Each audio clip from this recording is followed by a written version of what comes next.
Next topic है हमारे पास for isochoric process. तो जो हमने इक्वेशन नंबर 1 लास्टली लिखी थी, तो हम देख सकते हैं कि ये जो यहाँ पे हमारे पास इक्वेशन है, delta S I equal to integral of C B D T by T plus integral P D D V by T, ये हमारे पास इक्वेशन है। ये इक्वेशन नंबर 1 है। तो अगर हम ऐसा प्रोसेस लेते हैं जो कि आइसोकोरिक हो, आइसोकोरिक प्रोसेस वो प्रोसेस होता है जिसमें कि हम वॉल्यूम को कांस्टेंट रखते हैं। तो अगर वॉल्यूम कांस्टेंट होगा तो जो चेंज इन वॉल्यूम है वो हमारे पास जीरो होगा, क्योंकि कांस्टेंट का जो डेरिवेटिव होता है वो जीरो हमारे पास होता है। तो डी वी जीरो होगा आइसोकोरिक प्रोसेस के लिए। तो अगर डी वी हम जीरो लेते हैं तो ये जो इक्वेशन नंबर 1 है, ये इसका दूसरा पार्ट जो है हमारे पास जीरो हो जाएगा। तो इसका पहला पार्ट ये हमारे पास जो नॉन जीरो रहेगा। तो इसलिए हम क्या बोलेंगे कि डेल्टा एस वी मतलब कि change in entropy at constant volume और if the process is isochoric. तो डेल्टा एस वी, वी इसलिए यहाँ पे लिखा हुआ है क्योंकि वी इस केस में कांस्टेंट है। तो डेल्टा एस हमारे पास क्या बनेगा, T1 to T2 C V into D T by T. तो टेम्परेचर हमारे पास जो है चेंज हो सकता है, तो यहाँ पे D T with change in temperature है, तो ये हमारे पास इंटीग्रेशन है with respect to D T. तो इसलिए temperature, if temperature changes from T1 to T2, तो जो पहली टर्म है वो हमारे पास यहाँ पे बचेगी। और इसका इंटीग्रल जब हम लेंगे तो हमें पता है कि सी बी यहाँ पे कांस्टेंट है, जो कि specific heat at constant volume है। और डी टी बाई टी की इंटीग्रेशन हमारे पास log of V T2 by T1 हमारे पास होगा जब हम लिमिट यहाँ पे पुट करेंगे। तो ये हमारे पास आइसोकोरिक प्रोसेस के लिए चेंज इन एंट्रोपी यहाँ पे आ जाता है। और फिर हम बात करते हैं, ये जो इक्वेशन नंबर 1 हमने लिखी है फॉर दी आइसोथर्मल प्रोसेस। तो हमने पहले भी पढ़ा हुआ है कि आइसोथर्मल प्रोसेस वो प्रोसेस होता है जिसमें कि टेम्परेचर को हम कांस्टेंट रखते हैं। D T will be zero. अगर टी कांस्टेंट है तो change in T will be zero. तो डी टी जिसमें जीरो होता है उसको हम आइसोथर्मल प्रोसेस बोलते हैं। तो जो इक्वेशन नंबर 1 है उसका पहले पार्ट में हमारे पास डी टी है, तो ये हम जीरो ले लेंगे आइसोथर्मल प्रोसेस के लिए। तो इसका दूसरा पार्ट ही हमारे पास बचेगा, तो इसलिए हम यहाँ पे इसको delta S I equal to zero plus P D B by T का इंटीग्रल। तो डेल्टा एस आई, आई हमने इसलिए लिखा क्योंकि ये प्रोसेस अगर आइसोथर्मल है, तो आइसोथर्मल प्रोसेस के लिए जो चेंज इन एंट्रोपी होती है वो हमारे पास integral of P d V by T हमारे पास होती है। लेकिन हमें पता है कि P जो है आर टी बाई वी भी हम उसको लिख सकते हैं। क्यों? क्योंकि P V equal to R T हमारे पास होता है for the 1 mole of gas. तो इसलिए P क्या आएगा, जो P के साथ में V है वो बटे में चला जाएगा आर टी के। तो P will be equal to R T by V. तो ये जो इक्वेशन हमारे पास यहाँ पे पहले आई हुई है, इस P की जगह हम आर टी बाई वी भी लिख सकते हैं। तो जो T ऊपर वाला है और जो नीचे वाला T है वो आपस में कैंसिल हो जाएगा। तो यहाँ पे हमारे पास ये P की जगह आर टी बाई वी हमने लिखा, आगे हमारे पास डी वी बाई टी है। तो हम इस इक्वेशन की बात कर रहे हैं, तो डी वी बाई टी है, तो यहाँ पे T से T कैंसिल हो जाएगा और हमारे पास R बटा V यहाँ पे बचेगा। लेकिन R हमारे पास कांस्टेंट है, उसको हम बाहर लिख लेंगे, तो यहाँ पे हमारे पास डी वी बटा V हमारे पास बचेगा। तो integral of D V by V हमारे पास जो है लॉग ऑफ ई वी हमारे पास होता है। और जब हम लिमिट V1 और V2 पुट करेंगे, क्योंकि यहाँ पे डी वी जो है वॉल्यूम चेंज है, तो volume can change from V1 to V2, तो इसलिए लिमिट पुट करेंगे तो ये हमारे पास लॉग ऑफ ई वी आएगा।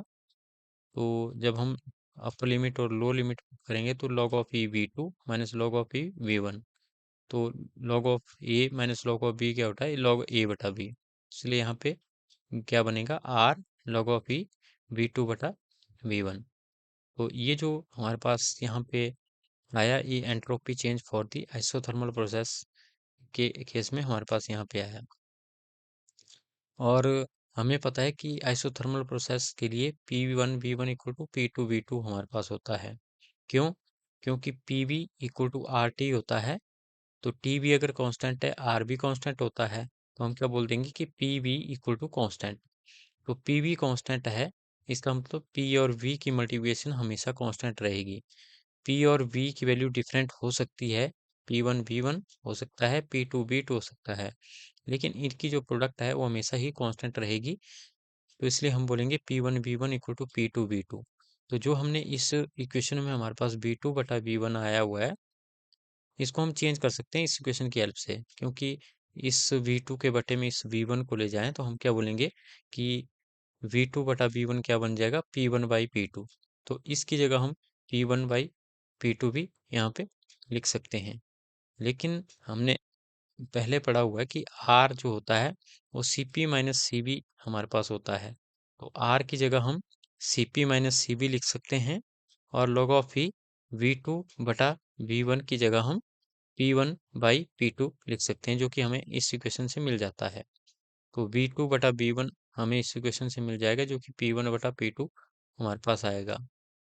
तो इसलिए दोनों ही वैल्यू जब हम पुट करेंगे डेल्टा SI, तो R की जगह CP माइनस CB हम लिखेंगे, और log ऑफ V2/V1 की जगह P1/P2 यहाँ पे लिखेंगे। तो ये हमारे पास जो है entropy change for the isothermal process यहाँ पे हमारे पास आ गया।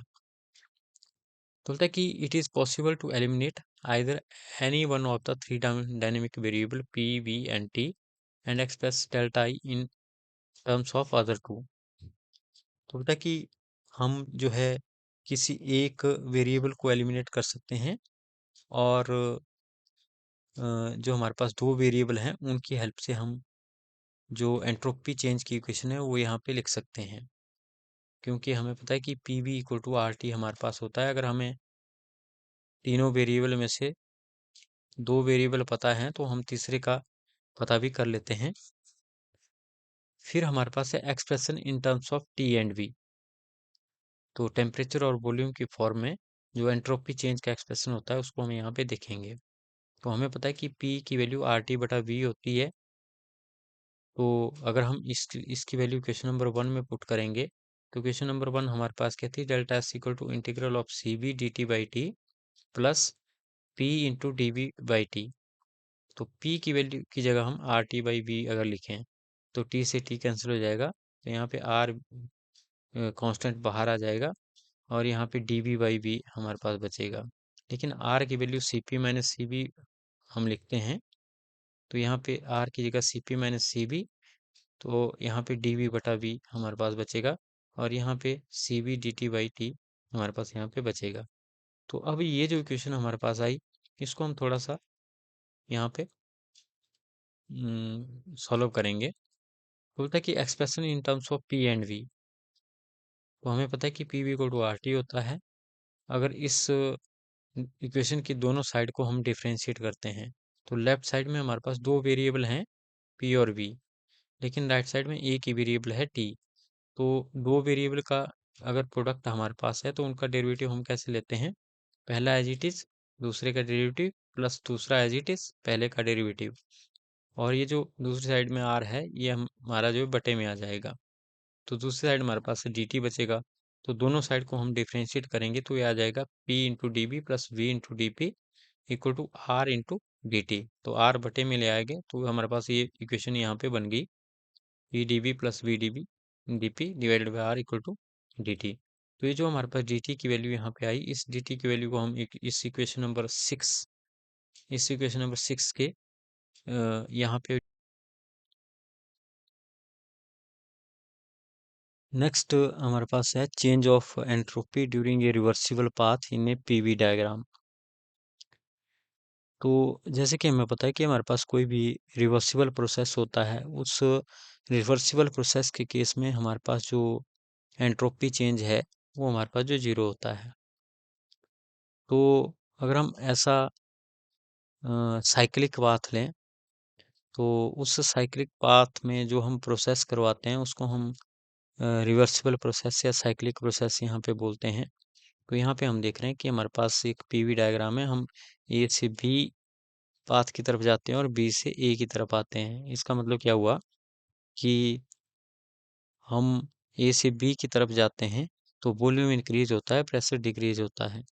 और जब हम B से A की तरफ आते हैं तो वॉल्यूम डिक्रीज होता है लेकिन प्रेशर इंक्रीज होता है। दोबारा से हम इनिशियल पॉइंट पे आके पहुंच जाते हैं। तो ऐसे प्रोसेस को हम रिवर्सिबल प्रोसेस बोलते हैं कि A से हम B को गए और B से वापस हम A को आए।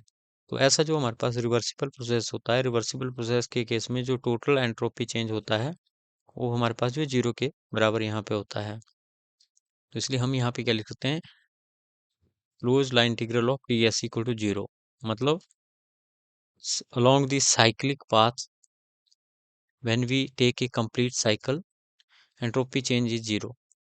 तो हम कौन सा पाथ ले रहे हैं, A C1B C2A।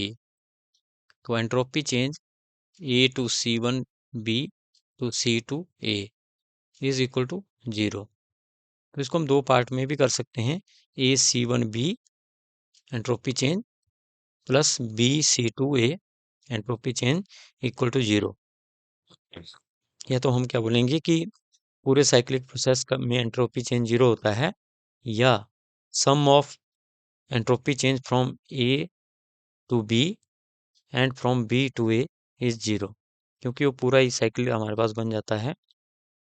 तो जो दूसरी टर्म है उसको हम राइट साइड में ले सकते हैं, और जो राइट साइड में हमारे पास टर्म है इसको हम उल्टा भी लिख सकते हैं, मतलब कि minus D S by B C integral of B C to A हम क्या लिख सकते हैं, ए सी टू बी। लेकिन ये जो माइनस साइन है ये हमारे पास प्लस बन जाएगा, तो हम क्या बोलते हैं कि minus D S B C to A will be equal to plus A C to B. तो ये हमारे पास यहाँ पे इक्वेशन बन जाएगी, और ये हमारे पास क्या बनेगा, D S A C one B equal to A C to B, क्योंकि यहाँ पे जो हम वैल्यू ले रहे हैं उसको हम इस ऊपर वाली इक्वेशन में पुट करेंगे। Integral of D S A C one B will be equal to, minus की जगह ये हमारे पास आ जाएगा plus A C to B. इसलिए हम क्या बोल सकते हैं कि हम चाहे जो मर्जी पाथ चूज करें तो एंट्रोपी चेंज इस केस में हमारे पास सेम होगा। ए सी वन बी पाथ लेंगे तो एंट्रोपी चेंज उतना ही होगा जितना हमारे पास अगर हम यहाँ पे ए सी टू बी पाथ लेंगे। So that since the path AC1B and ACB2 are selected in a random, and hence the above reversible relation should be true for any reversible path। तो किसी भी रिवर्सिबल पाथ के लिए ये जो हमारे पास यहाँ पे रिलेशन है ये हमारे पास ट्रू होता है कि entropy change in case of any reversible process is always 0।